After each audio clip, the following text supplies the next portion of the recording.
Build we life together right here, so? Marlene, Jamaica small, and my dreams big. If me get through to go to England, I promise, as soon as me get myself settled, me gonna send for you.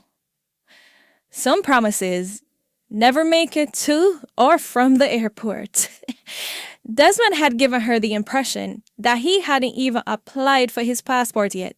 The whole time, he had his trip booked, and he left without a word to Marlene. A few weeks later, after she found out that he had disappeared like a thief in the night, she also found out that she was pregnant.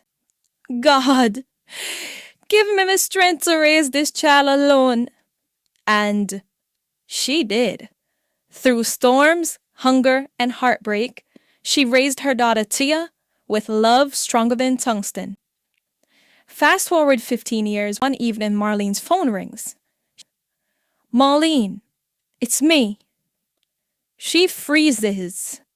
Desmond, after 15 years?